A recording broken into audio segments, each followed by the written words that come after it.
21শে ফেব্রুয়ারি 2026 সালে প্রথম আলো পত্রিকার গুরুত্বপূর্ণ আর্টিকেলগুলো শিরোনাম দেখে নেওয়া যায় এক নজরে। এই ভাষাভিত্তিক বাংলাদেশ জাতীয়তাবাদের পথ দেখালো 52, আমরা এই আর্টিকেলটি দেখব। এছাড়া ভাষাজ্ঞানে দুর্বল শিক্ষার্থীরা পিছিয়ে শিক্ষা এবং কর্মজীবনে, এই আর্টিকেলটি দেখব। এবং সবচেয়ে গুরুত্বপূর্ণ একটি আর্টিকেল পেয়েছি যে এলডিসি উত্তরণ 3 বছর পেছাতে জাতিসংঘকে চিঠি দিয়েছে, এটা আমরা দেখব। ট্রাম্পের পাল্টা শুল্ক অবৈধ, এটা যুক্তরাষ্ট্রের হাইকোর্ট রায় দিয়েছে যে নতুন 10% শুল্কের ঘোষণা, এটা আমরা দেখব। এবং অভিমত বিশ্লেষণে যুক্তরাষ্ট্রের সঙ্গে বাংলাদেশ এবং মালয়েশিয়ার বাণিজ্য চুক্তির তুলনা, খুব গুরুত্বপূর্ণ একটি বিশ্লেষণ আমরা একটি দেখব, যে এটার গতকাল কিন্তু প্রথম পর্ব দেখেছিলাম। এবং অর্থনীতি নতুন অর্থমন্ত্রীর প্রথম 5টি কাজ, বিরোধপক্ষপাতের এই 5টি পরামর্শ আমরা দেখব। এছাড়া বাংলা ভাষাকে বিকৃতি ও আর হুমকির সম্মুখীন, এবং বৈদেশিক বাণিজ্যে বড় হচ্ছে দেশি ব্যাংক। এবং আন্তর্জাতিক পৃষ্ঠে আমরা দেখব যে গাজা হচ্ছে মার্কিন সামরিক ঘাঁটি। চলুন শুরু করা যাক। আচ্ছা, এই পত্রিকা পড়াটা যেহেতু আমাদের এক্সাম ওরিয়েন্টেড, সেই জন্য গুরুত্বপূর্ণ আর্টিকেলগুলো ছাড়া অন্যান্য আর্টিকেলগুলো আমরা সম্পূর্ণ স্কিপ করেছি। পাশাপাশি গুরুত্বপূর্ণ আর্টিকেলগুলোর যে টার্মগুলো আমাদের অজানা বা জানা জরুরি, সেই আর্টিকেলগুলো সম্বন্ধে কিছু শর্ট নোট অ্যাড করেছি এই নিউজ পেপারে। পাশাপাশি আমি এগুলো কমেন্ট বক্সে দিয়ে দেবো, আপনারা চাইলে দেখে নিতে পারবেন। আচ্ছা, প্রথম আর্টিকেলটা আমরা দেখব, যে ভাষার মাস ফেব্রুয়ারি, এই ভাষাভিত্তিক বাংলাদেশ জাতীয়তাবাদের পথ দেখালো 52। তো এটার গুরুত্বপূর্ণ যে সেন্টেন্সগুলো সেটা দেখি। মার্ক্সবাদী লেখক ও প্রখ্যাত বুদ্ধিজীবী বদরুদ্দীন উমর ভাষা আন্দোলনকে মুসলমান বাঙালি মধ্যবিত্তের স্বদেশ প্রত্যাবর্তন হিসেবে চিহ্নিত করেছেন। মার্ক্সবাদী লেখক ও প্রখ্যাত বুদ্ধিজীবী বদরুদ্দীন উমর ভাষা আন্দোলনকে কী হিসেবে চিহ্নিত করেছেন? যে মুসলমান বাঙালি মধ্যবিত্তের স্বদেশ প্রত্যাবর্তন। সেখানে মার্ক্সবাদী এই আইডিওলজিটা আমরা দেখব। ওকে, আচ্ছা দেখে নেওয়া যাক এখন মার্ক্সবাদী ব্যাপারটা কী আসলে। আচ্ছা, এটা হচ্ছে বাংলাপিডিয়া থেকে নেওয়া হয়েছে এই মার্ক্সবাদের ধারণাটি। আচ্ছা, এখানে বলা হচ্ছে কি, শ্রেণী সম্পর্ক এবং সামাজিক দ্বন্দ্ব। আচ্ছা, মার্ক্সবাদকে এমন একটি আর্থ-সামাজিক বিশ্লেষণের পদ্ধতি হিসেবে বর্ণনা করে যা শ্রেণী সম্পর্ক বা সামাজিক দ্বন্দ্ব বোঝার জন্য ঐতিহাসিক বস্তুবাদ ব্যবহার করে। ওকে, একটু বিষয়টা আরও ক্লিয়ার হয়ে নেই যে প্রায়োগিক ক্ষেত্রে এটি কি মালিক শ্রেণীর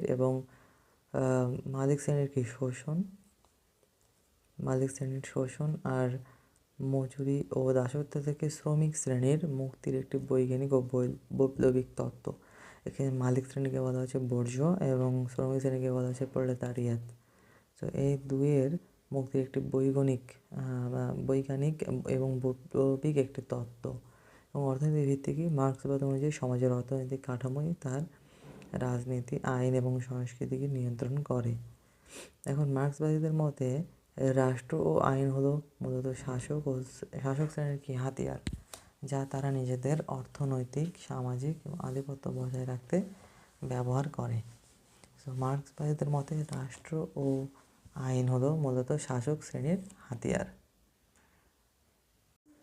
আচ্ছা, মূলত কি শাসক শ্রেণীর হাতিয়ার, যা তারা নিজেদের অর্থনৈতিক ও সামাজিক আধিপত্য বজায় রাখতে ব্যবহার করে। এখন আমাদের বাংলাদেশের প্রেক্ষাপটে এর মার্ক্সবাদের প্রভাবটা কীরকম, যে 1920-এর দশকে মুজাফফর আহমেদ এবং এম.এন. রায়ের মতো নেতাদের মাধ্যমে বাংলায় মার্ক্সবাদী চিন্তাধারার প্রসার ঘটে। এটি ব্রিটিশ বিরোধী আন্দোলন থেকে শুরু করে বাংলাদেশের স্বাধীনতা পরবর্তী রাজনীতিতে, যেমন জাতীয় সমাজতান্ত্রিক দল বা গণবাহিনীর কর্মকাণ্ড গুরুত্বপূর্ণ ভূমিকা পালন করছে। তো সংক্ষেপে যদি আমরা বলি যে এটি একটি বৈজ্ঞানিক সমাজতন্ত্রের ধারণা, যার মূল লক্ষ্য বিপ্লবের মাধ্যমে বিদ্যমান পুঁজিবাদী ব্যবস্থার পরিবর্তন ঘটিয়ে একটি বৈষম্যহীন সমাজ প্রতিষ্ঠা করা। যার মূল লক্ষ্য কি, বিপ্লবের মাধ্যমে বিদ্যমান পুঁজিবাদী ব্যবস্থার পরিবর্তন ঘটিয়ে একটি বৈষম্যহীন সমাজ প্রতিষ্ঠা করা। আচ্ছা, এই আর্টিকেলের বাকি অংশে আমরা দেখি যে গুরুত্বপূর্ণ কিছু আছে কিনা।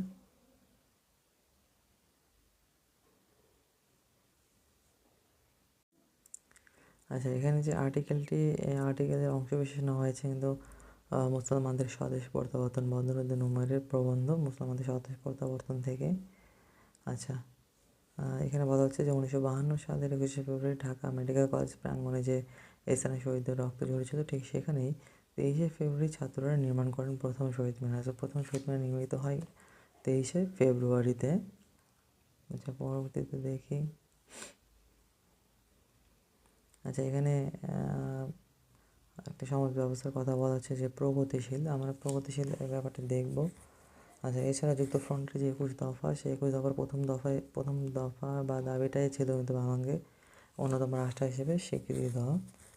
আচ্ছা, রাজনীতিক এবং সাংবাদিক আবুল মনসুর আহমেদ তার যে আমার দেখা রাজনীতির 50 বছরের গ্রন্থটি লিখেছেন, যে আবুল মনসুর আহমেদ, সে গ্রন্থে বলেছেন এই 21 দফা তৈরি করা হয়েছিল 21শে প্রেরণা থেকে। আচ্ছা, দীর্ঘ লড়াই ও অসীম আত্মত্যাগের পর 1956 সালের 23শে মার্চ পাকিস্তানের প্রথম সংবিধান কার্যকর করা হয়। এই 1956 সালের 23শে মার্চ প্রথম যে সংবিধান কার্যকর করা হয়, এই সংবিধানের 214 নম্বর অনুচ্ছেদে বলা হয় যে উর্দু এবং বাংলা পাকিস্তানের রাষ্ট্রভাষা হবে। উর্দু এবং বাংলা পাকিস্তানের রাষ্ট্রভাষা হবে। এখানে আরেকটা টার্ম পেয়েছে যে প্রগতিশীল। প্রগতিশীল ব্যাপারটা একটু জেনে নেওয়া যাক। আচ্ছা, প্রগতিশীল রাজনীতি এর পাশাপাশি আমাদেরকে অবশ্যই আরেকটা জিনিস জানতে হবে, এটার অপোজিট যেটা, সেটা রক্ষণশীল রাজনীতি। তো প্রোগ্রেসিভ পলিটিক্স এবং কনজারভেটিভ পলিটিক্স দুটোর স্লাইড আছে, আমরা একটু দেখে নিই যে প্রগতিশীল রাজনীতি জিনিসটা কী। ওকে, প্রগতিশীল রাজনীতি এমন একটি রাজনৈতিক দর্শন যা সমাজ সংস্কারের মাধ্যমে মানুষের জীবনমান উন্নয়ন করবে। প্রোগ্রেসিভ মানে কি, উন্নয়ন করবে, সামাজিক ন্যায় বিচার প্রতিষ্ঠা করবে এবং বৈষম্য দূর করার উপর কি জোর দেবে। এটি মূলত প্রথাগত বা রক্ষণশীল যে কনজারভেটিভ যে রাজনীতি, সেটার কি পরিবর্তন এবং আধুনিকীকরণকে সমর্থন করে।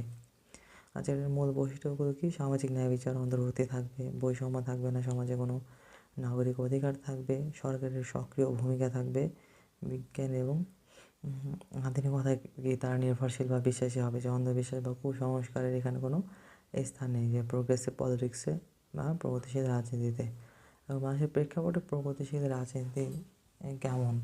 আচ্ছা, বাংলাদেশে সাধারণত বামপন্থী এবং উদারপন্থী দলগুলো প্রগতিশীল হিসেবে গণ্য করা হয়। বামপন্থী এবং উদারপন্থী যে দলগুলো রয়েছে, আর বাংলাদেশের সাধারণত মূলে থাকা 4টি রাষ্ট্রীয় মূলনীতি ছিল কী কী? জাতীয়তাবাদ, সমাজতন্ত্র, গণতন্ত্র এবং ধর্মনিরপেক্ষতা। এগুলো কিন্তু প্রগতিশীল রাজনীতিরই প্রতিফলন। বাংলাদেশের প্রগতিশীল রাজনীতির চর্চা হয় মূলত অসাম্প্রদায়িকতা, ভাষা আন্দোলন এবং মুক্তিযুদ্ধের চেতনাকে কেন্দ্র করে। ঠিক আছে, বিপরীতভাবে যারা ধর্মভিত্তিক রাজনীতি বা পুরাতন সমাজ ব্যবস্থাকে আঁকড়ে থাকতে চায়, তারাই কি প্রায় রক্ষণশীল বা প্রতিক্রিয়াশীল হিসেবে অভিহিত। এবার আমরা রক্ষণশীল রাজনীতি বা কনজারভেটিভ পলিটিক্স জিনিসটাও দেখে নিই। আচ্ছা, কনজারভেটিভ পলিটিক্স বা রক্ষণশীল রাজনীতি হলো এমন একটি রাজনৈতিক বা সামাজিক দর্শন যা সমাজের প্রচলিত ঐতিহ্য, রীতিনীতি এবং প্রতিষ্ঠিত প্রতিষ্ঠানকে টিকিয়ে রাখার ওপর জোর দেয়। কি? ঐতিহ্য, রীতিনীতি এবং প্রতিষ্ঠিত প্রতিষ্ঠানকে টিকিয়ে রাখার ওপর জোর দেয়। আচ্ছা, এটি প্রথাগত ব্যবস্থার দ্রুত বা আমূল পরিবর্তনের বিরোধিতা করে এবং ক্রমান্বয়ে বা পর্যায়ক্রমিক বিবর্তনকে এরা বিশ্বাসী। তো এটার মূল বৈশিষ্ট্যগুলো দেখে নিই, যে ঐতিহ্যের সংরক্ষণে তারা সচেষ্ট থাকার চেষ্টা করে, পরিবর্তনের বিরোধিতা, যে তারা যেটা চলে আসছে দীর্ঘদিন থেকে সেই পরিবর্তনে তার কী করে, বিরোধিতা করে। প্রতিষ্ঠিত প্রতিষ্ঠানের গুরুত্ব দেয় তারা রাষ্ট্র, ধর্মীয় উপাসনালয় এবং পরিবারের মতো প্রথাগত যে প্রতিষ্ঠানগুলো গড়ে উঠেছে, তারা সমাজের শৃঙ্খলার ওপর তারা কি অপরিহার্য মনে করে। তো শ্রেণীবিন্যাস এবং কর্তৃপক্ষ, এখানে কি এই মতবাদ অনুযায়ী সমাজে কি একটি স্বাভাবিক শ্রেণীবিন্যাস বা হায়ারার্কি থাকে এবং সামাজিক শৃঙ্খলা রক্ষার জন্য কর্তৃপক্ষের প্রতি কি তাদের শ্রদ্ধাশীল থাকা জরুরি হয়ে পড়ে। আর অর্থনৈতিক দৃষ্টিভঙ্গিতে যে আধুনিক রক্ষণশীল রাজনীতি সাধারণত মুক্তবাজার অর্থনীতি, ব্যক্তি মালিকানা এবং সীমিত সরকারি হস্তক্ষেপের সমর্থন করে। এখন বাংলাদেশের প্রেক্ষাপটে এই রক্ষণশীল পলিটিক্স জিনিসটা কি দেখে আসে, যে বাংলাদেশে মূলত সেই সব রাজনৈতিক শক্তিকে রক্ষণশীল বলা হচ্ছে যারা কি ধর্মীয় মূল্যবোধ বা জাতীয়তাবাদকে প্রধান ভিত্তি হিসেবে বিবেচনা করে। এক্ষেত্রে বাংলাদেশ জাতীয়তাবাদী দল, যা বিএনপি, জাতীয় পার্টি এবং জামায়াতে ইসলামীর মতো দলগুলোকে বাংলাদেশের রাজনীতিতে রক্ষণশীল বা ডানপন্থী ধারার হিসেবে গণ্য করা হয়। ওকে, এই ধারাটি সাধারণত কি প্রগতিশীল বা বামপন্থী ধারার বিপরীতে নিজেদের ঐতিহ্যবাদী এবং ধর্মীয় আদর্শের অনুসারী হিসেবে পরিচয় দেয়। আচ্ছা, সহজ কথা কি, যেখানে প্রগতিশীল রাজনীতি নতুনের জয়গান গায়, সেখানে রক্ষণশীল রাজনীতি পুরনোকে আঁকড়ে ধরে সমাজকে স্থিতিশীল রাখতে চায়। এবার চলুন পরবর্তী আর্টিকেলে। আচ্ছা, এখানে যে আর্টিকেলটি রয়েছে যে মুক্তিকামী সব মানুষের পাশে দাঁড়াক 52। আচ্ছা, আপনারা চাইলে আর্টিকেলটি দেখে নিতে পারেন। এই আর্টিকেল থেকে একটি টার্ম চোখে পড়েছে, সেটা জাতি রাষ্ট্র। জাতি রাষ্ট্র এবং সাধারণ রাষ্ট্রের মধ্যে যে পার্থক্য, সেটা আমরা এখন দেখব। যে রাষ্ট্র বনাম জাতির রাষ্ট্র, এটা একটু দেখে নিই। আচ্ছা, সাধারণভাবে পার্থক্য কিন্তু আছে, এটা আমাদের ভুলে গেলে চলবে না। যে সাধারণ রাষ্ট্র বা স্টেট এবং জাতির রাষ্ট্র, সেটাকে বলা যায় ন্যাশন স্টেট। আচ্ছা, এই শব্দ দুটি কি সমর্থক মনে হলেও রাষ্ট্রবিজ্ঞানের দৃষ্টিতে এদের সূক্ষ্ম এবং মৌলিক পার্থক্য রয়েছে। যে পার্থক্যগুলো আমরা দেখি সংজ্ঞায়, যে একটি রাজনৈতিক বা আইনি সংগঠন কি, রাষ্ট্র কি একটি রাজনৈতিক বা আইনি সংগঠন যার নির্দিষ্ট ভূখণ্ড, জনসংখ্যা, সরকার এবং সার্বভৌমত্ব, এই চারটি উপাদান থাকবে: ভূখণ্ড, জনসংখ্যা, সরকার এবং সার্বভৌমত্ব। অন্যদিকে জাতির রাষ্ট্র বা নেশন স্টেটটা কি, এটি এমন একটি রাষ্ট্র যেখানে রাজনৈতিক সীমানা এবং সাংস্কৃতিক বা জাতিগত পরিচয় একই হয়। যেখানে কি রাজনৈতিক সীমানা বা সাংস্কৃতিক বা জাতিগত পরিচয়, যেমন ভাষা, ঐতিহ্য, ইতিহাস, এগুলো কি একই হয়। আচ্ছা, রাষ্ট্রের ভিত্তি হলো কি আইন, প্রশাসন বা রাজনৈতিক কাঠামো। আর জাতি রাষ্ট্রের ভিত্তি কি জনগণের মধ্যকার মনস্তাত্ত্বিক বা সাংস্কৃতিক যে ঐক্য। জাতি রাষ্ট্রের মধ্যে কি থাকবে গুরুত্বপূর্ণ? মনস্তাত্ত্বিক বা সাংস্কৃতিক ঐক্য। আর জনগোষ্ঠীর ক্ষেত্রে কি একটি রাষ্ট্রে কিন্তু একাধিক জাতির মানুষ থাকতে পারে, যাকে বহু জাতি রাষ্ট্র বা মাল্টি ন্যাশনাল স্টেট বলা হয়, যেমন ভারত বা মার্কিন যুক্তরাষ্ট্র। কিন্তু একটি জাতির রাষ্ট্রে কি সাধারণত একটি প্রধান জাতির প্রাধান্য থাকে, যেমন জাপান বা ফ্রান্স। একটি জাতির রাষ্ট্রে সাধারণত একটি প্রধান জাতির প্রাধান্য থাকে, যেমন জাপান, ফ্রান্স বা বাংলাদেশ, আমাদের যে দেশ। আমাদের এখানে জাতি হিসেবে কিন্তু বাঙালি জাতির প্রাধান্য বেশি। ওকে, এই জন্য আমাদেরকে জাতি রাষ্ট্র বলা হচ্ছে। আর সরকার বা রাজনৈতিক ব্যবস্থার পরিবর্তন সাথে সাথে রাষ্ট্রের ধরনে পরিবর্তন আসতে পারে, কিন্তু জাতিগত পরিচয় বা জাতি রাষ্ট্রের মূল চেতনা অনেক বেশি দীর্ঘস্থায়ী ও স্থিতিশীল হয়। আচ্ছা, উৎপত্তি কি রাষ্ট্র সাধারণত সচেতনভাবে রাজনৈতিক ও আইনি চুক্তির মাধ্যমে তৈরি হয়। অন্যদিকে জাতি রাষ্ট্র মূলত ঐতিহাসিকভাবে বিবর্তিত সাধারণ সংস্কৃতি এবং সংহতির কি ফসল। তো রাষ্ট্র একটি কি রাজনৈতিক ধারণা, আর জাতি রাষ্ট্র হচ্ছে রাজনীতি ও সংস্কৃতির একীভূত রূপ। এখন বাংলাদেশের প্রেক্ষাপটে জাতি রাষ্ট্র জিনিসটা কীভাবে গড়ে উঠেছে বাংলাদেশে, সেটা একটু দেখি। যে বাংলাদেশ কিন্তু একটি আদর্শ জাতি রাষ্ট্র বা ন্যাশন স্টেট হিসেবে গণ্য। এর পিছনে সুনির্দিষ্ট কিছু ঐতিহাসিক এবং সাংস্কৃতিক কারণ রয়েছে। যেমন আমরা কি জানি, 1952 সালে ভাষা আন্দোলন, আমরা জাতি হিসেবে একমাত্র জাতি যারা ভাষার জন্য জীবন দিয়েছিলাম। আচ্ছা, এছাড়া জাতিগত এবং সাংস্কৃতিক অভিন্নতা রয়েছে, 98% মানুষকে আমরা বাঙালি। আচ্ছা, মুক্তি সংগ্রাম এবং 1971 সালে স্বাধীনতা যুদ্ধ কিন্তু এক্ষেত্রে প্রভাব রাখে। তারপর ধর্মকেন্দ্রিক জাতীয়তাবাদের বিপরীতে ধর্মনিরপেক্ষ জাতীয়তাবাদ ছিল। যে পাকিস্তান ছিল কি ধর্মীয় পরিচয়ের উপর ভিত্তি করে গঠিত রাষ্ট্র, অন্যদিকে বাংলাদেশ গঠিত হয়েছে বাঙালি জাতীয়তাবাদের উপর। ঠিক আছে। আর এছাড়া ভৌগোলিক এবং মনস্তাত্ত্বিক ঐক্যর মধ্যে রয়েছে প্রাচীনকাল থেকেই গঙ্গা ব্রহ্মপুত্র পৃথক এই অঞ্চলে একটি সুনির্দিষ্ট ভৌগোলিক একক হিসেবে পরিচিত ছিল। এই ভূখণ্ডের জনগণের দীর্ঘদিনের সাধারণ ইতিহাস এবং বঞ্চনার অভিজ্ঞতা তাদের মধ্যে একটি দৃঢ় রাজনৈতিক সংহতি তৈরি করেছিল। তো আমরা বুঝতে পেরেছি নেশন এবং নেশন স্টেটের মধ্যে, ওকে, স্টেট এবং নেশন স্টেটের মধ্যে পার্থক্য। এটা আপনি চাইলে দেখে নিতে পারেন যখন পরবর্তী আর্টিকেলে। আচ্ছা, এই আর্টিকেলটা আমরা সম্পূর্ণ দেখবো না, জাস্ট দেখে নিই যে মূল বক্তব্যটা কি। ট্রাম্পের পাল্টা শুল্ক কিন্তু অবৈধ, নতুন 10% শুল্কের ঘোষণা। তো যুক্তরাষ্ট্রের প্রেসিডেন্ট ডোনাল্ড ট্রাম্প বাংলাদেশ সহ বিভিন্ন দেশের উপর যে পাল্টা শুল্ক আরোপ করেছিলেন, সেটা অবৈধ ঘোষণা করেছে দেশটির সুপ্রিম কোর্ট। ওকে, আচ্ছা, সেটা অবৈধ ঘোষণা করেছে দেশটির সুপ্রিম কোর্ট। এবার আমাদের একটি গুরুত্বপূর্ণ আর্টিকেল, যে এলডিসি উত্তরণে 3 বছর পেছাতে জাতিসংঘকে যে চিঠি। আচ্ছা, বর্তমান প্রেক্ষাপটে কিন্তু আমাদের এলডিসি উত্তরণ মোটেও সমীচীন হবে না সেই বিষয়ে এলডিসি উত্তরণ পেছাতে কিন্তু জাতিসংঘে চিঠি পাঠানো হয়েছে। আচ্ছা, জাতিসংঘের যে ইকোসক আছে, অর্থনৈতিক এবং সামাজিক পরিষদ, সেটির একটি সংস্থা সিডিপি। এই সিডিপি কিন্তু এই এলডিসি উত্তরণ এবং এলডিসিতে চিহ্নিতকরণ এবং এলডিসি উত্তরণ নিয়ে কাজ করে। সেই সিডিপির আন্ডারে এই এলডিসি উত্তরণ সম্পন্ন হয়। এখন জাতিসংঘের অর্থনৈতিক ও সামাজিক পরিষদের অধীনে কমিটি ফর ডেভেলপমেন্ট পলিসির চেয়ারম্যান হোসে আন্তোনিও ওকম্পোকে চিঠি দেওয়া হয়েছে।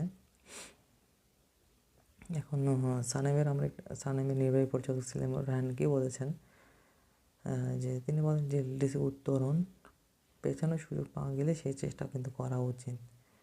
আচ্ছা, এখানে আবার সময়সীমা বাড়ানো হলে সামষ্টিক অর্থনীতি স্থিতিশীল করে এবং চলমান সংস্কারগুলো সংহত করে এবং চ্যালেঞ্জ মোকাবিলা করাও কিন্তু জরুরি।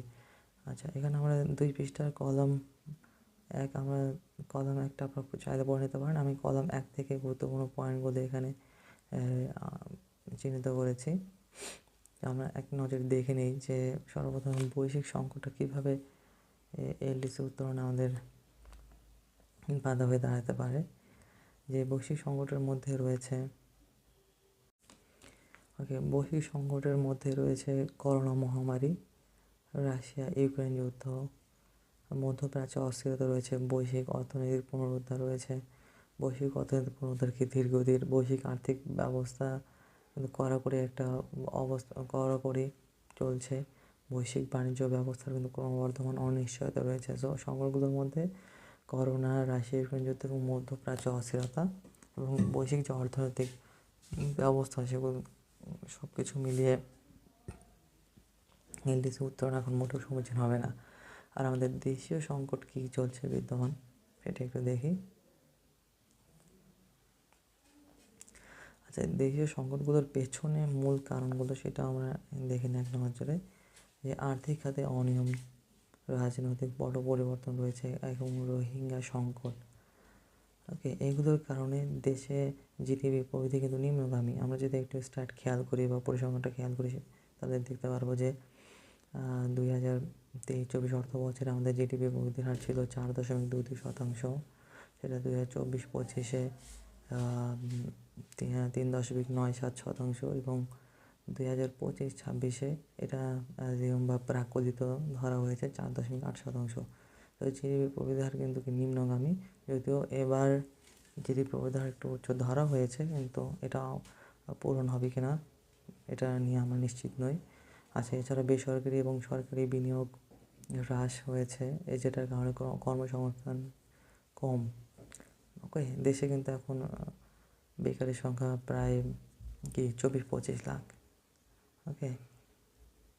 এবং কর জিডিপি অনুপাত কিন্তু আমাদের কম। যে এনবিআর জাতীয় রাজস্ব board, national board of revenue বলছে যে আমাদের কর জিডিপি অনুপাত 6.6 থেকে 7.8%-এর মধ্যে।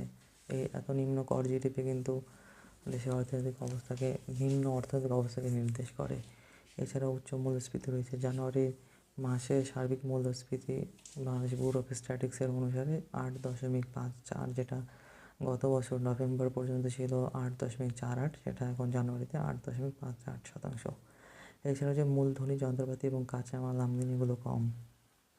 আর আমাদের দেশের ব্যাংকিং খাতে বা অর্থনৈতিক খাতের একটি বড় অবস্থা হচ্ছে সুশাসনের অনুপস্থিতি। ঠিক আছে, এবার আমরা দেখে নিই যে মাসিক এলডিসি উত্তরণের যে রোড ম্যাপ সেটা কী হয়েছে, কীভাবে সাজানো হয়েছিল। আচ্ছা, বাংলাদেশ কিন্তু এলডিসির তালিকাভুক্ত হয় 1975 সালে। তারপর 2018 এবং 2021। 2018 সালে 3টি সূচক এলডিসিতে উত্তরণের জন্য 3টি সূচক রয়েছে, আমরা দেখব। এই 3টি সূচকে বাংলাদেশ উত্তীর্ণ হয় 2018 সালে এবং 2021 সালেও তারা চূড়ান্তভাবে সুপারিশপ্রাপ্ত হয়। এবং 2024 সালের 24শে নভেম্বর আমাদের এলডিসি থেকে উত্তরণের কথা রয়েছে। ওকে, যেটা কথা ছিল অ্যাকচুয়ালি 2024 নভেম্বর ছিল, কিন্তু করোনার কারণে আরও 2 বছর কি পেছানো হয়, যেটা 2026 সাল। বর্তমানে 2026 সাল 24 নভেম্বর আমরা কি এলডিসি থেকে উত্তোলন করব। এখন দেখি যে এই 3টি সূচক কী কী, যে মাথাপিছু জাতীয় আয়, গ্রস ন্যাশনাল ইনকাম, এই ইনকামের যে রোড ম্যাপ বা সীমা, এই সীমা হচ্ছে 1306 মার্কিন ডলার।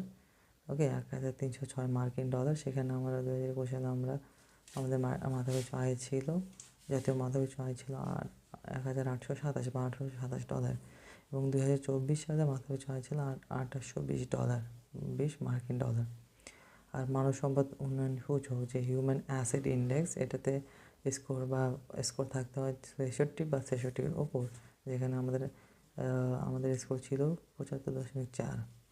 আর অর্থনৈতিক ভঙ্গুরতা সূচক, যেটাকে বলা হচ্ছে ইকোনমিক ভালনারেবিলিটি ইন্ডেক্স, যেখানে থাকতে হয় 32 বা 32-এর নিচে, সেখানে আমাদের স্কোর ছিল 27। আমরা তিনটা সূচকেই পাস করেছি। এই 3টা সূচকের পাশাপাশি যদি শুধু মাথাপিছু আয় যদি দ্বিগুণ হয়, যা 1306 মার্কিন ডলারের যে স্কোর হয়েছে, এই স্কোর যদি ডাবল হয় বা দ্বিগুণ হয়, সেক্ষেত্রে কিন্তু তারা এলডিসি থেকে উত্তোলনের সুযোগ পায়।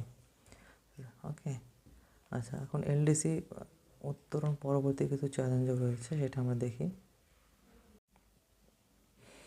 আচ্ছা, এখন এলডিসি উত্তোলন পরবর্তী যে সুযোগ এবং অসুবিধা দুটো আমরা দেখি। যে এলডিসি উত্তোলনের কারণে আমাদের কিন্তু ভাবমূর্তি উজ্জ্বল হবে। এই ভাবমূর্তি উজ্জ্বল বিনিয়োগ আকর্ষণ বাড়বে, যেটা দেশের সার্বিক অর্থনৈতিক অবস্থার উন্নতির নির্দেশক। এছাড়া আমাদের ঋণ নেওয়ার সক্ষমতা বাড়বে।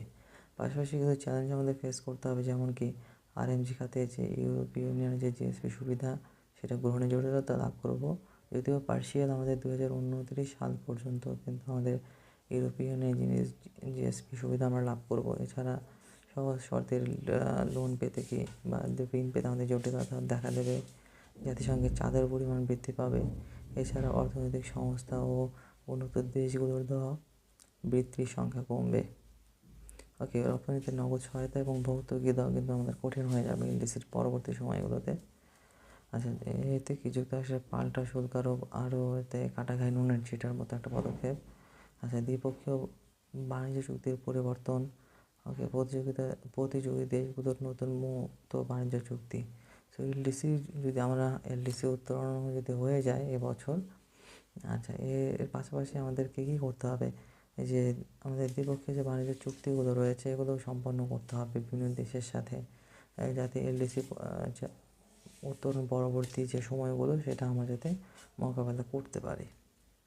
আচ্ছা, আবার এটা দেখে নেবেন ভালো করে, খুব গুরুত্বপূর্ণ বর্তমান সময়ের প্রেক্ষাপটে। চলুন পরবর্তী আর্টিকেলে।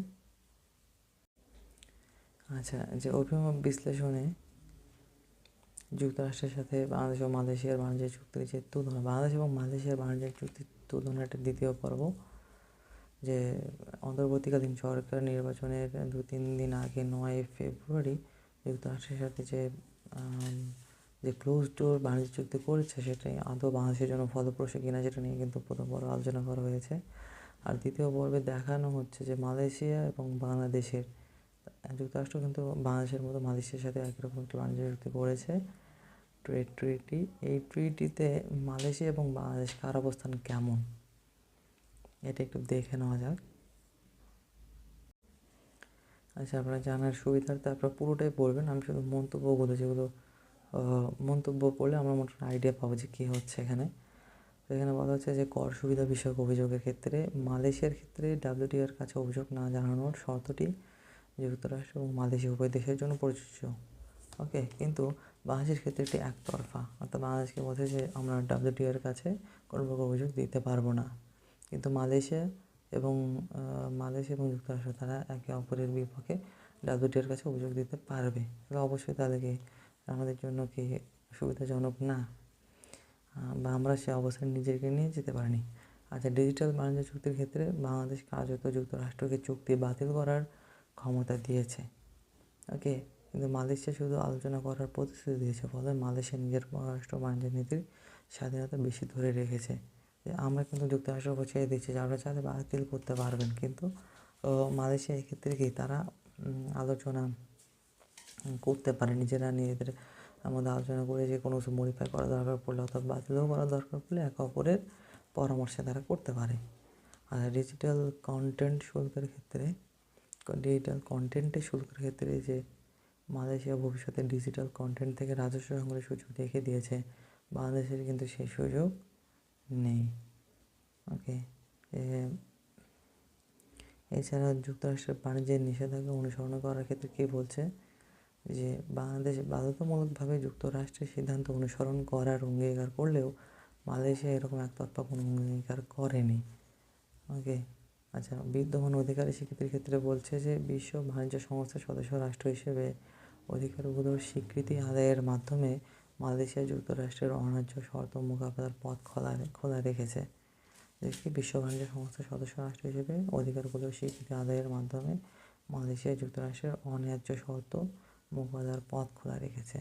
আর তৃতীয় দেশের কোম্পানি নিয়ন্ত্রণ করার ক্ষেত্রে এখানে বলা হচ্ছে বাংলাদেশ সরাসরি যুক্তরাষ্ট্রের কর্তৃত্ব মেনে নিলেও মালয়েশিয়ার নিজস্ব আইন অনুযায়ী তারা কি ব্যবস্থা নেওয়ার অঙ্গীকার করছে। আর বিনিয়োগের সুবিধার ক্ষেত্রে বলা হচ্ছে যে মালয়েশিয়া নিজ দেশের আইন অনুযায়ী যুক্তরাষ্ট্রের বিনিয়োগে সহযোগিতা করার প্রতিশ্রুতি দিয়েছে। বাংলাদেশের মতো নিজ দেশের কোম্পানির মতো সমান সুযোগ দেওয়ার অঙ্গীকার করেনি। তেল, গ্যাস, বিমা, টেলিযোগাযোগের মতো কৌশলগত খাতে যুক্তরাষ্ট্রের বিনিয়োগ সীমা তুলে দেওয়ার প্রতিশ্রুতি দেয়নি। তেল, গ্যাসের মতো জ্বালানি রপ্তানি অনুমোদনের অঙ্গীকার করেনি। তো মালয়েশিয়া নিজ দেশের আইন অনুযায়ী যুক্তরাষ্ট্রের বিনিয়োগে সহযোগিতা করার প্রতিশ্রুতি দিয়েছে, যে তাদের যে আইন তারা সেই আইনের মধ্যে থেকে কাজ করবে। কিন্তু বাংলাদেশের মতো তারা কি নিজ দেশের কোম্পানির মতো সময় সুযোগ সুবিধা দেওয়ার কিন্তু অঙ্গীকার করেনি। আমরা যেমন আমাদের কোম্পানিগুলোকে যেরকম সুযোগ সুবিধা দিই, আমেরিকার কোম্পানিগুলোকে সেরকম সুযোগ সুবিধা দিতে হবে। তো মালয়েশিয়া এটা করেনি। আচ্ছা, ভর্তুকি সংক্রান্ত কথার ক্ষেত্রে বলা হচ্ছে যে মালয়েশিয়া শুধু গোপনীয় নয়, এমন ভর্তুকির তথ্য যুক্তরাষ্ট্রকে প্রদানের প্রতিশ্রুতি দিয়েছে এবং ডাব্লিউটিওকে নির্দিষ্ট সময়ের মধ্যে ভর্তুকির তথ্য দেওয়ার কোনো অঙ্গীকার না করে দেশের শিল্পের স্বার্থ রাখার চেষ্টা করেছে। ঠিক আছে, কিন্তু আমাদের কিন্তু সব তথ্য দিতে হবে, ভর্তুকির তথ্য। আর কৃষি প্রযুক্তির ক্ষেত্রে খুব গুরুত্বপূর্ণ যে বাংলাদেশের জেনেটিক্যালি যে মডিফাইড কৃষি এবং খাদ্যপণ্য আমদানি নিয়ন্ত্রণ হারিয়েছে, এমনকি লেবেল দিয়েও চিহ্নিত করতে বাধ্য করতে পারবো না আমরা আমেরিকান সরকারকে। ঠিক আছে, যে মালয়েশিয়া দেশের আইন অনুযায়ী সহযোগিতার কথা বলে বাধ্যবাধকতাকে পাশ কাটিয়ে দিয়েছে। আর সার্বিক বিশ্লেষণ আমরা একটু দেখি। ওকে, সার্বিক বিশ্লেষণ আপনি দেখে নেবেন। পাশাপাশি বাংলাদেশের এক্ষেত্রে কী করণীয়। ওকে, মালয়েশিয়ার চুক্তির সঙ্গে তুলনা এবং আলোচনা থেকে স্পষ্ট যে অন্তর্বর্তী সরকার বাংলাদেশের স্বার্থ রক্ষা করতে ব্যর্থ হয়েছে। দর কষাকষির মাধ্যমে দেশের স্বার্থ যতটুকু রক্ষা করা যেত, অন্তর্বর্তী সরকার তা করেনি বা করতে পারেনি। ওকে, এই চুক্তিটি কার্যকর হওয়ার আগেই পার্লামেন্টারি রিভিউ কমিটির মাধ্যমে চুক্তিটি পুনর্মূল্যায়ন এবং সংশোধনের উদ্যোগ নেওয়া উচিত। সো লেখক এবং গবেষক কল্লোল মোস্তফার একটা খুব গুরুত্বপূর্ণ আর্টিকেল, আর পুরোটা পড়বেন যে যুক্তরাষ্ট্রের সাথে যে রিসেন্টলি করা যে চুক্তিটি, সে বাণিজ্য চুক্তি, সেটি কেমন আসলে। চলুন পরবর্তী আর্টিকেলে। আচ্ছা, মতামত পৃষ্ঠায় এখানে আমার একুশে একটি সম্পাদকীয় আছে, আপনারা পড়ে নেবেন। এই সম্পাদকীয়র মধ্যে দুটি টার্ম পেয়েছি, একটা হচ্ছে নব্য উদার নৈতিকতা, যেটাকে বলা হচ্ছে নব্য উদারতাবাদ, আর একটা হচ্ছে আকাশ সংস্কৃতি। এই দুটো টার্ম সম্বন্ধে আমরা একটু জেনে আসি, খুব গুরুত্বপূর্ণ টার্ম। আচ্ছা, উদারতাবাদ আসলে কিন্তু নব্য উদারতাবাদ আসে। ঠিক আছে, এবার দুটি একসাথে দেখে নিই। আচ্ছা, উদারতাবাদ এটি কি একটি রাজনৈতিক দর্শনের মূল লক্ষ্য ছিল রাজতন্ত্র বা স্বৈরাচারের হাত থেকে ব্যক্তিকে মুক্ত করা। উদারতাবাদের একটা মূল থিম। ঠিক আছে, এখানে স্বাধীনতা মানে হলো কথা বলার অধিকার, ভোটের অধিকার এবং আইনের শাসন। এটা হচ্ছে উদারতাবাদের মূল দর্শন। আর নব্য উদারতাবাদে বলা হচ্ছে যে একটি অর্থনৈতিক দর্শন। নব্য উদারতাবাদ বা নব্য উদারনৈতিকতাবাদ একই জিনিসই কিন্তু। ঠিক আছে, যে নব্য উদারতাবাদ অর্থনৈতিক দর্শনের মূল দাবি হলো মানুষের সব সমস্যার সমাধান লুকিয়ে আছে বাজারে। এখানে স্বাধীনতা মানে হলো ব্যবসা করার স্বাধীনতা এবং রাষ্ট্রের কর বা নিয়মকানুন থেকে মুক্তি। ঠিক আছে, এক্ষেত্রে রাষ্ট্রের ভূমিকা কী? উদারতাবাদ এবং নব্য উদারতাবাদ ছাড়া উদারতাবাদে দেখি যে তারা মনে করে রাষ্ট্র একটি প্রয়োজনীয় অশুভ, যে নেসেসারি ইভিল। উদারতাবাদে কি? রাষ্ট্র কি প্রয়োজনীয় অশুভ, নেসেসারি ইভিল। যে আধুনিক উদারতাবাদীরা যেমন জন রলস তিনি মনে করেন যে সমাজে সাম্য বজায় রাখতে রাষ্ট্রকে শিক্ষা, স্বাস্থ্য এবং গরিবদের সহায়তায় এগিয়ে আসতে হবে, যাকে ওয়েলফেয়ার স্টেট বা কল্যাণ রাষ্ট্র বলা হচ্ছে, যারা সাম্য বজায় রাখতে শিক্ষা, স্বাস্থ্য এবং গরিবদের সহায়তা এগিয়ে আসতে হবে। ওয়েলফেয়ার স্টেটের ক্ষেত্রে যাকে বলা হয় কল্যাণ রাষ্ট্র বা ওয়েলফেয়ার স্টেট। আর নব্য উদারতাবাদে বলা হচ্ছে এটা কল্যাণ রাষ্ট্রের ধারণার ঘোর বিরোধী। ঠিক আছে, এদের মত রাষ্ট্রে যত বেশি জনকল্যাণে ব্যয় করবে অর্থনীতি তত দুর্বল হবে, তাই রাষ্ট্রকে কেবল পুলিশ, সেনাবাহিনী বা চুক্তি রক্ষা করার কাজে সীমাবদ্ধ থাকতে হবে। সো নব্য উদারতাবাদ এবং উদারবাদ কি? তারা কিন্তু একে অপরের ঘোর বিরোধী। আচ্ছা, বাজার বনাম নাগরিক। উদারতাবাদকে বলা হচ্ছে ব্যক্তিকে একজন নাগরিক হিসেবে দেখে যার কিছু জন্মগত ও সাংবিধানিক অধিকার আছে। আর নব্য উদারতাবাদে বলা হচ্ছে ব্যক্তিকে কেবল একজন ভোক্তা বা কনজিউমার হিসেবে দেখে। এদের মতে প্রতিযোগিতায় শ্রেষ্ঠ গুণ, যে প্রতিযোগিতায় জিতবে সেই টিকে থাকবে, যে হারবে তার জন্য রাষ্ট্রের দয়া দেখানোর কি কোনো প্রয়োজন নেই। উদারতাবাদে না, ব্যক্তিকে একজন নাগরিক হিসেবে দেখছে, যে নাগরিক হিসেবে তার যে অধিকারগুলো তাকে সেটা দেওয়া হবে। কিন্তু নব্য উদারতাবাদে ব্যক্তিকে কনজিউমার হিসেবে বা ভোক্তা হিসেবে দেখছে। এখন এটা ঐতিহাসিক প্রেক্ষাপট এবং প্রবক্তা হিসেবে দেখি যে উদারতাবাদ লিবারেলিজম আর নিও উদারতাবাদ, নব্য উদারতাবাদ বা নিও লিবারেলিজম দেখি যে প্রধান প্রবক্তা হচ্ছে উদারতাবাদের John Locke, Adam Smith, J S Mill. Okay, আর নব্য উদারতাবাদে এফ মিল্টন ফ্রাইডম্যান এনারা নব্য উদারতাবাদের প্রবক্তা। তো বাস্তবায়ন করেছে উদারতাবাদ হচ্ছে ফরাসি বিপ্লব, মার্কিন স্বাধীনতা যুদ্ধ। আর নব্য উদারতাবাদ বাস্তবায়নকারী হচ্ছে মার্গারেট থ্যাচার, রোনাল্ড রিগান এনারা। আচ্ছা, উদারতাবাদের স্লোগান স্বাধীনতা, সাম্য, ভ্রাতৃত্ব কিন্তু ফ্রেঞ্চ রেভলিউশন বা ফরাসি বিপ্লবের মূল বক্তব্য, মূল স্লোগান ছিল। আচ্ছা, নব্য উদারতাবাদের বক্তব্য কি? বেসরকারিকরণ, উন্মুক্ত বাজার এবং খরচ সংকোচন। আচ্ছা, কিছু রেফারেন্স বই আছে, আপনারা চাইলে দেখে নিতে পারেন। আচ্ছা, আর একটা দেখেছিলাম যে আকাশ সংস্কৃতি, এটা আমরা একটু দেখি বা যেটাকে স্যাটেলাইট কালচার বলা হচ্ছে। আচ্ছা, আকাশ সংস্কৃতি বা স্যাটেলাইট কালচারটি মূলত স্যাটেলাইট টেলিভিশন বা ইন্টারনেটের মাধ্যমে একটি দেশের সংস্কৃতি অন্য দেশে ছড়িয়ে পড়াকে বোঝায়। ওকে, এটি বিশ্বায়নের একটি সাংস্কৃতিক রূপ যেখানে উন্নত দেশগুলোর জীবনধারা, বিনোদন ও মূল্যবোধ অনুন্নত বা উন্নয়নশীল দেশগুলোর উপর প্রভাব বিস্তার করে।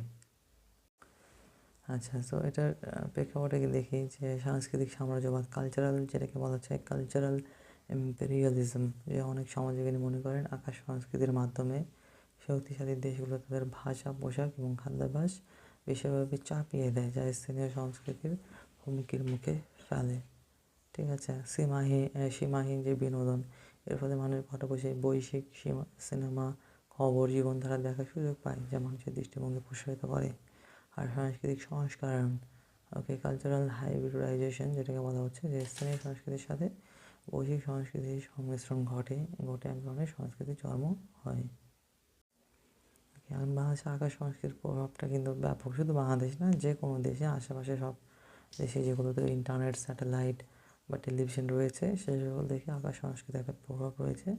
তো বিশেষ করে কি বিদেশি সিরিয়াল, ফ্যাশন, ভাষা ব্যবহারের ক্ষেত্রে এটা কি বড় পরিবর্তন এনেছে। ঠিক আছে, যে ইন্ডিয়ার কোনো সিরিয়ালে যদি কোনো একটা ড্রেস পাখির ড্রেস হতে পারে, সেটা কিন্তু বাংলাদেশেও পাখির ড্রেস আমরা কিছুদিন পর বাজারে আসে বিক্রি হওয়া শুরু হয় এবং বাচ্চা কাচ্চারা থেকে শুরু করে সবাই সেই ড্রেসের প্রতি আকৃষ্ট হয়ে যায়।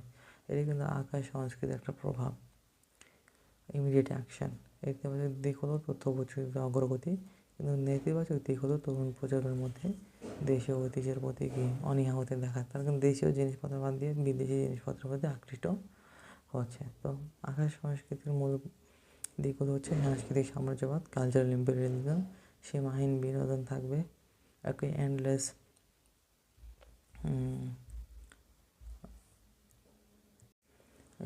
এন্ডলেস প্লেজার থাকবে, সাংস্কৃতিক সংকট আর কালচারাল হাইব্রিডাইজেশন ব্যাপার। ওকে, চলুন পরবর্তী আর্টিকেলে। যে বিএনপির জন্য নতুন অর্থমন্ত্রী যে প্রথম 5টি কাজ বিপন্ন অর্থনীতিকে এই জায়গায় তোলার জন্য সেইগুলো আমরা একটু দেখে নিই। আচ্ছা, এই যে 1.5 বছরে কিন্তু 30 লাখ মানুষ নতুন করে দরিদ্র হয়েছে। আচ্ছা, 2024 সালে তৃতীয় প্রান্তিকের শ্রমশক্তি জরিপ অনুযায়ী দেশে বেকারের সংখ্যা কিন্তু 26,60,000-এ পৌঁছেছে। দেশে বেকারের সংখ্যা 26,60,000-এ পৌঁছেছে। দেশে কিন্তু এখন বেকারের সংখ্যা 26,60,000, আর উচ্চশিক্ষিত বেকারের সংখ্যা কত হবে? 12 থেকে 15 লাখ এরকম।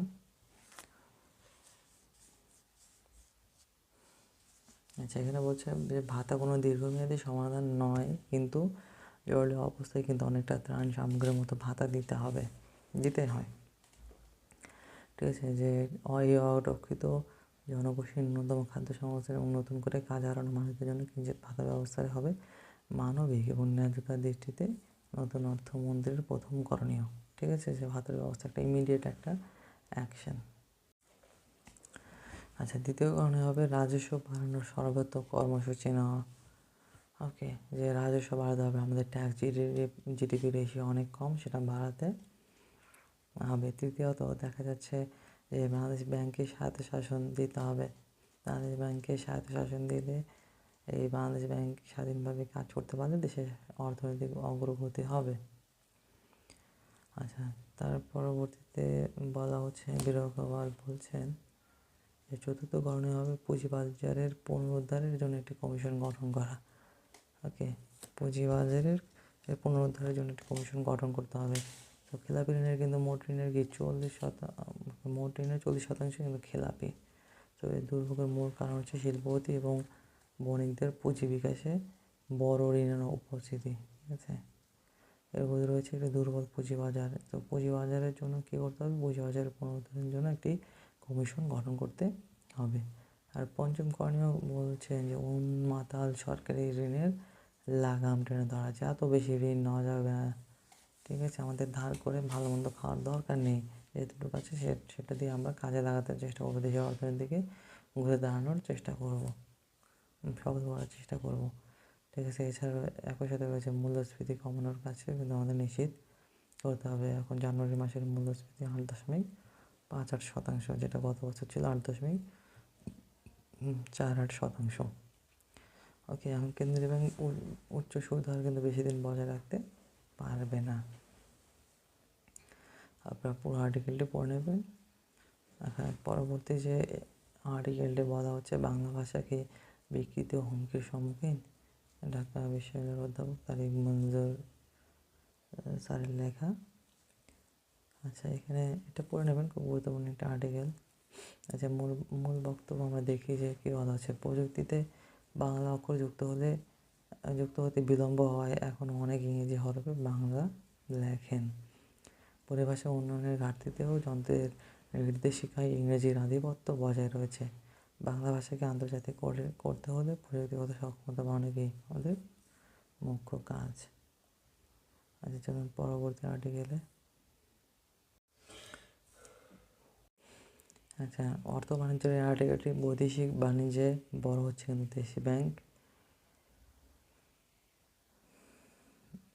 ওকে, শীর্ষ 10-এর 9টি কিন্তু দেশি ব্যাংক। কী কী ব্যাংক রয়েছে? HSBC ব্যাংক, এটি বিদেশি ব্যাংক।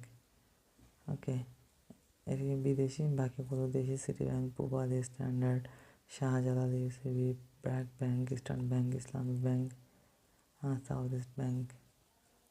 ওকে, বৈদেশিক বাণিজ্য এগুলো হচ্ছে বড় হচ্ছে। আচ্ছা, এখানে বলা হচ্ছে যে হ্যাঁ, দেশের ব্যাংকগুলোতে বড় আকারের আমদানির জন্য বৈদেশিক মুদ্রা বড় ঋণ সীমা, দক্ষতা ও অবকাঠামো সেভাবে গড়ে ওঠেনি। আচ্ছা, সবার মধ্যে শীর্ষে উঠেছে সিটি ব্যাংক। হ্যাঁ, ওকে। এখানে বলা হচ্ছে যে বাংলাদেশে প্রতি বছর 120 বিলিয়ন বা 12,000 কোটি ডলারের বৈদেশিক বাণিজ্য হয়। তো গুরুত্বপূর্ণ একটি ইনফরমেশন যে প্রতি বছর 120 বিলিয়ন বা 12,000 কোটি ডলারের বৈদেশিক বাণিজ্য হয়। আচ্ছা, বৈদেশিক বাণিজ্য বলতে আমরা কী বুঝছি? আমদানি, রপ্তানি এবং ব্যাংক গ্যারান্টি, এই তিনটি বিষয়। আমদানি, রপ্তানি এবং ব্যাংক গ্যারান্টি। আচ্ছা, HSBC হলো বিদেশি ব্যাংক। আচ্ছা, এই চ্যালেঞ্জ মোকাবেলা কী করা যেতে পারে? কি বলছে যে খাত সংশ্লিষ্ট ব্যক্তিরা জানিয়েছেন, বর্তমানে বিশ্ব বাণিজ্যে যে 80-85% পরিচালিত হয় ওপেন অ্যাকাউন্ট পদ্ধতিতে। তবে ওপেন অ্যাকাউন্ট বাণিজ্যে অর্থ পরিশোধ না পাওয়া বা বিপক্ষ পক্ষের দেউলিয়া হওয়ার ঝুঁকিও বেশি। এবং ক্রেতাদের পছন্দ প্রতিযোগিতার কারণে বাংলাদেশেও একই পথে এগোচ্ছে। এখন বিশ্বজুড়ে কি বাণিজ্য ঝুঁকি ব্যবস্থাপনার অন্যতম হাতিয়ার হচ্ছে ট্রেড ক্রেডিট ইন্স্যুরেন্স। এটা আমি দেখব যে এটা কিন্তু বিশ্বে বাণিজ্যের ঝুঁকি ব্যবস্থাপনার অন্যতম একটি হাতিয়ার। এবং বাংলাদেশে কিন্তু এই ট্রেড ক্রেডিট ইন্স্যুরেন্স চালু নেই, একটি এনজিও ছাড়া। দেখি যে বাণিজ্য প্রোফাইল 15% ব্যবহার করে। এখন বাংলাদেশে একই ধরনের সেবা চালু করার চেষ্টা চলছে। ওকে, তাহলে এখন ট্রেড ক্রেডিট ইন্স্যুরেন্স এই জিনিসটা দেখে আসি। ট্রেড ক্রেডিট ইন্স্যুরেন্স এটি হচ্ছে এমন এক ধরনের ব্যবসায়িক বিমা যা সরবরাহকারীকে, এক্সপোর্টার বা সাপ্লায়ারকে তাদের ক্রেতার বকেয়া টাকা পরিশোধ না করার যে ঝুঁকি সেখান থেকে সুরক্ষা দেয়। সহজ কথায়, যদি ধরেন আপনি বাগেতে পণ্য বিক্রি করেন এবং ক্রেতা দেউলিয়া হওয়ার কারণে বা অন্য কোনো কারণে টাকা দিতে না পারে, তবে বিমা কোম্পানি কিন্তু সেই টাকাটা পরিশোধ করবে। এটা হচ্ছে ট্রেড ক্রেডিট ইন্স্যুরেন্স। যখন কোম্পানি তাদের যে পাওনাটা আদায় করার একটা সুযোগ থাকে, তখন তারা কিন্তু বাণিজ্যে আগ্রহী হয়ে ওঠে। আচ্ছা, এটা কীভাবে কাজ করে? যে ক্রেতার মূল্যায়ন করবে, পণ্য সরবরাহ করবে, তারপর সুরক্ষা দেবে। 80-95% কিন্তু সুরক্ষা দেবে বা কাভারেজ দেবে। সেটি কেন গুরুত্বপূর্ণ? নিরাপদ ব্যবসায়িক বৃদ্ধির জন্য, সহজ ব্যাংক লোনের জন্য এবং দেউলিয়া হওয়া থেকে সুরক্ষা প্রদান করছে। ওকে, যে ট্রেড ক্রেডিট ইন্স্যুরেন্স। আচ্ছা, ঝুঁকিতে যা যা কভার করবে, বাণিজ্যিক ঝুঁকি এবং রাজনৈতিক ঝুঁকি, এগুলো। আচ্ছা, বাংলাদেশে এর অবস্থা দেখি যে বাংলাদেশের রপ্তানিকারকদের জন্য এসবিসি, যে সাধারণ বীমা কর্পোরেশন এবং কিছু প্রাইভেট ইন্স্যুরেন্স কোম্পানি যেমন আইডিএলসি বা গ্রিন ডেল্টা এই সেবা এর সাথে সম্পর্কিত পরামর্শ প্রদান করে। এবং বৈশ্বিক প্রেক্ষাপটে আচ্ছা, উলার হার্মস বা অ্যাট্রেডিয়াসের মতো প্রতিষ্ঠানগুলো এই খাতে শীর্ষস্থানীয়। ওকে, খুব গুরুত্বপূর্ণ জিনিস আপনারা দেখে নেবেন যে ট্রেড ক্রেডিট ইন্স্যুরেন্স। আচ্ছা, আর আন্তর্জাতিক পৃষ্ঠে রয়েছে গাজায় মার্কিন সামরিক ঘাঁটি হচ্ছে এবং ইরানে হামলা চালানো নিয়ে কিন্তু দোলা চালায় ডোনাল্ড ট্রাম্প। আচ্ছা, এটা থেকে আমি একটু ইনফরমেশনগুলো দেখিনি কী বলছে। যে ওকে, প্রতিবেদন অনুযায়ী এএসএন থেকে প্রস্তাবিত ইন্টারন্যাশনাল স্ট্যাবিলাইজেশন ফোর্স কিন্তু নিযুক্ত হচ্ছে কোথায়? গাজায় আইএসএফ ইন্টারন্যাশনাল স্ট্যাবিলাইজেশন ফোর্স অনুমোদন দিয়েছে জাতিসংঘের নিরাপত্তা পরিষদ। ঠিক আছে, আইএসএফ হচ্ছে বহুজাতিক সামরিক বাহিনী যা গাজা শাসনের জন্য নবগঠিত শান্তি পরিষদের অধীনে কিন্তু কাজ করবে। ISP, international stabilization force. Okay, আচ্ছা, তো কাগজে কলমে কিন্তু যে এই শান্তি পর্ষদ, সেটা জাতিসংঘ বা যুক্তরাষ্ট্রের বাইরে একটি স্বতন্ত্র আন্তর্জাতিক সংস্থা মনে হলেও বাস্তবে এটি কেবল এই শূন্য কাঠামো, যা যুক্তরাষ্ট্রকে নিজের সুবিধা মতো ব্যবহারের সুযোগ পাবে। আচ্ছা, আন্তর্জাতিক পাতায় এছাড়া গুরুত্বপূর্ণ কিছু নেই। ওকে, এই হচ্ছে আমাদের আজকের প্রথম পত্রিকার গুরুত্বপূর্ণ আর্টিকেল রিডিং এবং বিভিন্ন টপিক, গুরুত্বপূর্ণ টার্ম সম্বন্ধে জানা। আশা করি আপনারা সবাই উপকৃত হবেন। ধন্যবাদ।